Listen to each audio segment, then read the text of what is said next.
తర్వాత బండి సంజయ్ కూడా తెలివి ఉందని అయితే నేను అనుకోవట్లేను. ఆయన ఓమా ఇది హోంశాఖ కేంద్ర మంత్రి యూనియన్ గవర్నమెంట్లో ఉన్నాడు ఆయన. నన్ను తుంగతుర్తికొచ్చి ఓడగొడతానంటాడు. ఇది గమ్మతుంది. మొన్న ఆయనకు పోయి ఓట్లేనే ఇచ్చాను. తుంగతుర్తిలో మొన్న జరిగిన అసెంబ్లీ ఎన్నికలలో నాకు 52,000 మెజార్టీ వచ్చింది. బీఆర్ఎస్ మీద 52,000 మెజార్టీ వస్తే బీజేపీ అభ్యర్థికి 2,000 ఓట్లు వచ్చినాయి. ఓట్లు 2,000 వచ్చినాయి. గాడికొచ్చి ఓటు తెగుతున్నాడు. నేను బండి సంజయ్ చెప్తాను బిడ్డ, కరీంనగర్లో దళిత సంఘాలను కవాతు చేస్తాం. ఖబర్దార్, దళిత సంఘాలతో కవాతు చేస్తాం కరీంనగర్లో. ఏమనుకుంటున్నావు? దళితులంటే నీకు చిన్న చూపా? మాదిగలంటే చిన్న చూపా? మేము ఎవరికి గుల్లుగోలు పెట్టినాం? ఎవరి చిన్నతనం చేసినాం? మేము మర్యాద ఇవ్వడానికి మాదిగలం పెద్ద మనసుతో ఉంటాం. ఎవరు కూడా చిన్నతనం చేయం. అందుకని మీ మనవాద ఆలోచన విధానం ఇట్లా ఉందని డాక్టర్ బిఆర్ అంబేద్కర్ మనవాద చరిత్రను అక్కడ ఢిల్లీలో సింపి పాడేసిండు. నీలాంటి మూర్ఖులు ఉంటారనే. అందుకోసమనే కాంగ్రెస్ పార్టీ లౌకిక విధానంతో ఉన్న పార్టీ.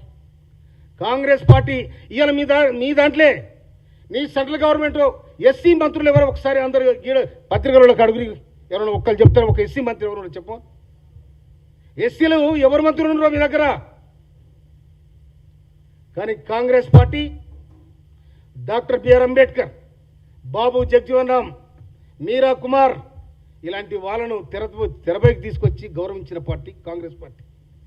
ఇవాళ రేవంత్ రెడ్డి గారి ప్రభుత్వంలో, గౌరవ ముఖ్యమంత్రి రేవంత్ రెడ్డి గారి ప్రభుత్వంలో బ్రహ్మాండంగా ఐదుగురికి దళితులకు మంత్రి పదవులు ఉన్నాయి. నివాడించిన చెప్పు. నీ దాంట్లో ఒక ఎమ్మెల్యే ఉండడానికి 8 మంది ఎమ్మెల్యేలు ఉండరు. అసెంబ్లీలో ఒక ఎస్సీ ఎమ్మెల్యే ఉండదు. చూడు నీ ముఖానికి ఏం మాట్లాడుతున్నావు? నువ్వు ఎంత డిగ్నిటీగా ఉండాలి. నిజంగానే గొప్ప తెలుగు ఉందనుకో. ఎందుకంటే నువ్వు హోమ్ మినిస్టరు, హోం సహాయ మంత్రివి. ఎంతో జ్ఞానం ఉండాలనుకున్నావు. ఇంత జ్ఞానం ఉంది కదా నేను. ఇదే లెక్క కాంగ్రెస్ పార్టీకి అడ్డగడతా ఉన్నావు. కాంగ్రెస్ పార్టీ ఏంటిది? లౌకికవాదంతో కులాలను, మతాలను, అన్ని వర్గాలను గౌరవించే పార్టీ కాంగ్రెస్ పార్టీ. కానీ నువ్వు కల్తీ మైండ్ పెట్టుకొని ఖరాబ్ అయ్యి బిత్తిరి నువ్వు కాంగ్రెస్ మీద నా మీద అంటే నీకేం వస్తాయా? నిజంగా బాపరులకు ఏమనుంటే, బ్రాహ్మణ సోదరులకు ఏమనుంటే ఢిల్లీ నుంచి ప్రత్యేకంగా నీళ్ళు తీసుకురా. ఆ దేవాలయానికి పేద బాబనుడు ఆకలితో అలమడిస్తున్న సందర్భాలు ఉన్నాయి. నేను కళ్ళారా చూసిన. నేనే దాన ధర్మాలు చేస్తాను. నేను సంవత్సరానికి ఒకసారి భద్రాచలం పోయి నేను శ్రీరామచంద్ర నువ్వు ఆడబోయినా చెప్పు నాకు.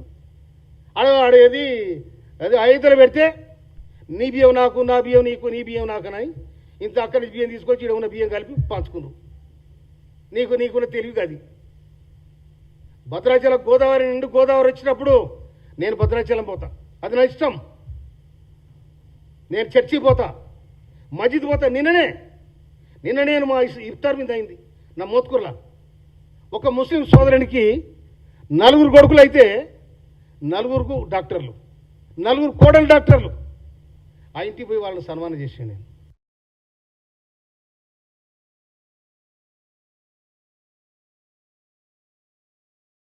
నీకేం చరిత్ర? నువ్వు తుంగతుర్తి రా చెప్తా. నేను వస్తా కరీంనగర్ వస్తా. నేను దమ్ముడ చూసుకో. ఏం దళితులంటే నీకు, మాదిగలంటే నీకు ఇష్టం లేదా? నీ ఏ దేవునికి కించపరిచినాం? ఏ గుడి దగ్గర మేము అవమానపరిచినాం? మా గుళ్ళంటే ఇష్టం. నా జీవితం అంతా కూడా సోషల్ వెల్ఫేర్ డిపార్ట్మెంట్. చిన్నప్పటి నుంచి జీతాలుండి బతికిన పరిస్థితులు, అర్ధాకలతో అలమడించిన పరిస్థితులు, అవమానాలు ఎదుర్కొన్న పరిస్థితులు.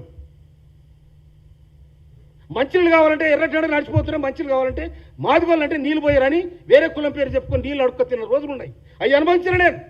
నీకేం తెలుసా? నీకేం తెలుసు? మమ్ముల అందులో మందుల సామెత తిరిగి వస్తావా? ఏంది? ఏమయ్యా ఇట్లా ఉండాలని ఇచ్చినాం. గట్టే ఇచ్చిన. అందుకని నా మధ్యలో కూడా బిగించింది. ఇది ఎట్లా ఉందని ఇదేటో తిక్కలు చేస్తున్నారు. మధ్యలో కూడా బిగించారు. నేను కూడా పెడతా ఆయన మీద. నేను కూడా కేసు పెడతా. క్రిమినల్ కేసు, అన్ని కేసులు పెడతా. అట్రాసిటీ కేసు పెడతా. అన్ని కేసులు పెడతా.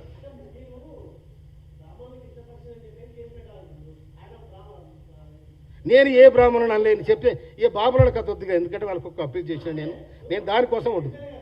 చెప్పండి.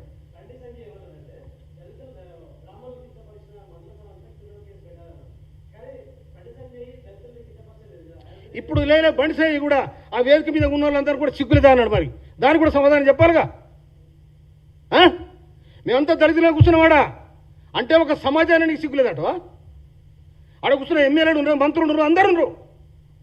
ఆ డయాస్ మీద కూర్చొని నవ్వుతున్నారంటే నవ్వకూడదా, మాట్లాడకూడదా?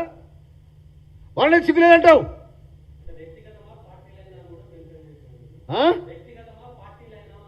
ఏంటిది? నేను మాట్లాడిన వ్యక్తిగతమే, నో పార్టీ. ఆడ కాకపోతే మా ఎస్సీ నాయకుడికి కాంగ్రెస్ పార్టీ ఒక రాష్ట్ర బాధ్యత ఇచ్చింది కాబట్టి నేను అనలా. లేకపోతే వాళ్ళని ఏదో ఇంకోటి ఏమన్నాడు అనేది కూడా నేను మాకు మేము అనుకున్నాను తప్ప వాళ్ళని అన్న. నేను మాకు మేము అనుకుంటున్నాం, మమ్మల్ని ఏమంటున్నాను అని మేము అనుకున్నాం తప్ప వాళ్ళని అనలే. వాళ్ళని అనాల్సిన అవసరం నాకు ఏం పట్టింది? ఇంకో మాట చెప్పనా, మీరు బ్రాహ్మణుల దగ్గర పోతే, మీరు నేను కానీ ఏ రాజకీయ నాయకుడు కానీ పోతే మీద అక్షంతలు వేసి దీవిస్తే వాళ్ళ పాదవందన చేసి వెళ్ళొస్తాం. అది ఎవడన్నా కానీ ఇక నేను కూడా చేస్తా పని, వాళ్ళ దీవెన ఉంటుంది. అది ఒక పక్క అయితే ఈ గాలి గాలి గాలి గాలి ఏందేందో బిత్తిరి బిత్తిరి కనుక దీని ఏదో తోగరు పట్టుకొని నువ్వు ఏలాడితే ఈ తొండం ఇది, నువ్వు తోగరు పట్టుకొని ఏలాడితే నీ తొండం ఖబర్దార్. కాంగ్రెస్ పార్టీ 140 సంవత్సరాల చరిత్ర కలిగిన పార్టీ. నేను ఉట్టిన ఊరికొచ్చాడు కాదు, నికారస్తర తెలంగాణ ఉద్యమకారుడు నేను. నువ్వు ఆడబనివాయలా తెలంగాణ మొదలైనాడు కాంగ్రెస్ పార్టీని గుర్తించి టికెట్ ఇచ్చింది. 52,000 మేడతో గెలిచాడు ఉత్తగల్లో. ఓ సంజయ్ వినవా, హోమ్ మినిస్టర్గా నువ్వు ఆ సెంట్రల్ నుంచి నిధులు తీసుకురా, ఆ బాబాలకు పెట్టు, పేద బాబాలు ఉండరు. వినవా, దేవాలయాలు ఒక్కో దానికి క్షీణించిపోతున్నాయి, దేవాలయాలు డబ్బు తీసుకురా, దేవాలయాలు డబ్బు తీసుకురా, వాళ్ళకి సాయం చేయి. మా దళితుల కంటే ఎట్లా చేయవు నువ్వు, అది నీకు ఆ సోయి కూడా లేదు. ఉన్న మందల సమయంలో విమర్శలు కూడా తిరుగుతున్నావు. మందల సమయాలు దొరికొచ్చినావు, నువ్వు మంచిది కాదు, నీకు నీ చెడికే అది. అరే ఇంకో మాట చెప్తా నేను. ఉమ్మడి ఆంధ్రప్రదేశ్లో కానీ ఇప్పుడు 3వసారి ఎన్నిక జరిగిన తెలంగాణలో కానీ మాదిగ ఎమ్మెల్యేలు ఒక్క దగ్గర ఉన్న చరిత్ర లేదు. కానీ నేను నికారస్ మాదిగలను అందరూ కూడా కూడగొట్టి నా ఇంటికాడ భోజనం పెట్టి, తమ్ములారా అంతా నాకాడ చిన్నోళ్ళే, ఏజ్లు అంతా చిన్నోళ్ళే, బ్రదర్స్ మీరు ఎక్కడ నర్వస్ కావద్దు, మనం చీలిపోతే చెడిపోతాం కనుక మనం ఢిల్లీ పోదాం, నికారస్ అయిన మాదిగల కోసం నేను ముందు పడతా అని చెప్తే వాళ్ళందరూ కూడా నా మాట గౌరవంగా అందరు తీసుకొని ఢిల్లీ పోయినా. ఢిల్లీ పోయిన తర్వాత ఒకసారికి మాకు కలవలే, మళ్ళీ కూడా ఢిల్లీ పోయినా. రెండోదా పోయి గౌరవ ఏఐసిసి జాతీయ అధ్యక్షులు ఖర్గే గారిని, వేణుగోపాల్ గారిని కలిసిన. నేను కలిసి మాకు నికారస్ అయిన మాదిగల మంత్రి పదవి కావాలని అడిగినాను. అడిగితే వాళ్ళు కూడా రకరకాలుగా వాళ్ళకు ఢిల్లీ కదా అంటే వాళ్ళకు వివరించి చెప్పడం జరిగింది. ఖర్గే గారు 45 నిమిషాలు మాట్లాడి మాతోని. మాట్లాడితే ఖర్గే గారికి నిమ్మలంగా చెప్పినాం మేము. వారు మంచిగా విన్నారు. విని ఓకే ఓకే అన్న తర్వాత వేణుగోపాల్ గారి కేసీ వేణుగోపాల్ దగ్గర పోయినాం. పోయిన తర్వాత మీ దగ్గర ఎవరికి ఇవ్వాలని యువర్ లైక్ సార్ అని చెప్పినాం. అయితే మళ్ళీ వచ్చి ముఖ్యమంత్రి రేవంత్ రెడ్డి గారిని కలిసినాం. కలిసి సామెలు ఎవరికి ఇవ్వాలి మంత్రి నీ ఇష్టం సార్, మా జాతికి రావాలనుకున్న తప్ప మా కోసం లేదు సార్ అని చెప్పినాను. అందుకోసమనే నేను జాతి కోసం, జాతి నిర్మాణంలా జాతి కోసం ఎక్కడ ఏం జరిగినా కూడా నేను వదిలిపెట్టే ప్రశ్న లేదు. నేను దానికోసం త్యాగం చేసినాను కూడా నేను ఆ మంత్రి పదవి. ఎందుకంటే అడ్డు లక్ష్మణ్ గారు ఇప్పుడున్న మినిస్టర్ గారు 5 సార్లు కాంగ్రెస్ పార్టీ గడిచిన మినిస్టర్ ఓడిపోయాడు కొద్ది తేడాతో. 6వసారి గెలిచిండు. తనకు మంత్రి పదవి రావడం న్యాయమని నేను కూడా అనుకున్నాను, న్యాయమని అనుకున్నాను. కనుక అందుకోసమని నేను బిత్తిరి రావడం, లేకపోతే నాకు మంత్రి పదవి గుంతు కూడా తాపిలా గుంతు కూడా సాది మంత్రి పదవి. దాని వెనకాల రాత గీత మంచిగా ఉండాలి, నీ వ్యవహారం మంచిగా ఉండాలి, పార్టీ అధిష్టానం ఒప్పుకోవాలి, అప్పుడు వస్తుంది. ఇక నేనే డైరెక్ట్ చెప్పిన సీఎం గారికి మీ ఇష్టం సార్ ఎవరికి నేను, కానీ మాకది చేయాలని చెప్పిన నేను. అట్లా ఉండదు కానీ నేను ఈ మంత్రి పదవి వాళ్ళకి ఇట్లా అవుతారా? మంత్రి పదవి చెట్టుకు చెప్పుకో తెంపుకొచ్చుకున్నా కాయలా, నాకు కాయలో పోయని. మంత్రి పదవి అనేది ఒక పవిత్రమైంది. కానీ నీవు కూడా మంత్రివే బండి సంజయ్, నాకు అక్కడ చిన్నోని తమ్ము, నువ్వు మంత్రివే కానీ చాలా చిన్నోని, కానీ నువ్వు ఏందో నాకు అర్థం కాలే, బెత్తర అవుతున్నావు. మంత్రుల సామేలే మొత్తం ఏదో చేసిండు, ఆగమాగో ఎక్కడిది అల్లకొలం అవుతున్నావు. ఏం ఫిగర్ చేయకు, మళ్ళీ వచ్చేసారి ఇక్కడ మొత్తం సీటు కాంగ్రెస్ పార్టీ గెలవబోతుంది. ఇక మీ బిత్తిరి వేసాలని కూడా నడవాయి.